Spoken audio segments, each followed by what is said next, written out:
ইসলামী দৃষ্টিকোণে এটাকে কি বলে? যখন দেখবেন কোন গোত্র, কোন সমাজ, কোন পরিবার মুসলমানদের উপরে অন্যায়ভাবে নির্যাতন চালানো হচ্ছে, এই মুসলমান পরিবার অথবা সমাজ অথবা এই দেশ তার প্রতিরোধ করতে পারতেছে না, তার জবাব দিতে পারতেছে না, বা প্রতিরোধ করার মতো সক্ষমতা তাদের নেই, তখন তাদের পার্শ্ববর্তী দেশ অথবা পার্শ্ববর্তী সমাজের মুসলমানদের উপর ফরজ হয়ে যায় ওই নির্যাতিত মুসলমানের পক্ষে দাঁড়িয়ে প্রতিরোধ গড়ে তোলা, অর্থাৎ জিহাদে অংশগ্রহণ করা ফরজ হয়ে যায়।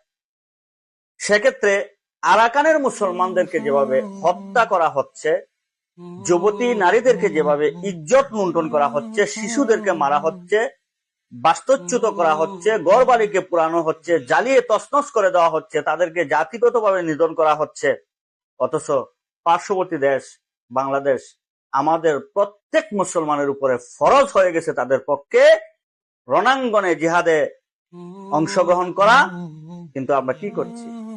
এই দেশের প্রতিটি মুসলমানকে এই ফরজ তরকের জন্য আল্লাহর দরবারে আসামির কাঠগড়ায় দাঁড়াতে হবে। এই ফরজ তরক করার জন্য ভাইরা আমার, এই আরাকানের দীর্ঘদিনের ইতিহাস, দীর্ঘদিন সেই 1746 সাল থেকে ব্রিটিশ উপনিবেশিক কলোনির অধীনে থাকাকালীন অবস্থায় দ্বিতীয় বিশ্বযুদ্ধের পর থেকে তাদের উপরে নির্যাতন চালানো হচ্ছে। 2012 সালে আবার সূচনা হয়েছে, আবার তাদের উপরে নির্যাতন চালানো হচ্ছে। 2008 সালে আবার নির্যাতন চালানো হচ্ছে। 2017 সালে আবার তাদের উপরে বিভিন্ন ইস্যুতে নির্যাতন চালানো হচ্ছে, জাতিগত নিধন করা হচ্ছে, তাদের বাড়িঘর পুড়িয়ে তাদেরকে ধ্বংস করা হচ্ছে। কিন্তু আমরা সবাই নির্বাক।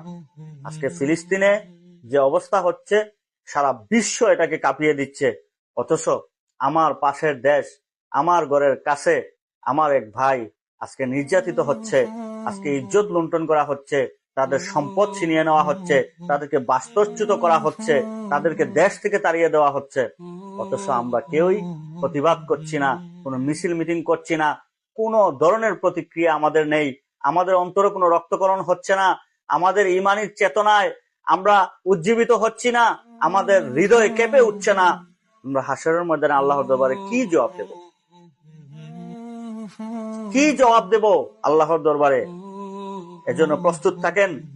আশেপাশে আরাকানের যত মুসলমান আছে, পাকিস্তান বলেন, বাংলাদেশ বলেন, ইন্ডিয়ার মুসলমান বলেন, এবং মালয়েশিয়ার মুসলমান বলেন, ইন্দোনেশিয়ার মুসলমান বলেন, এই আরাকানের আশেপাশে যত মুসলমান আছে সবাই উপরে ফরজ হয়ে গেছে এই নির্যাতিত আরাকানের পক্ষে দাঁড়িয়ে এই বদ্দিষ্টের বিরুদ্ধে জিহাদের ময়দানে নেমে পড়া সবাই উপরে ফরজ।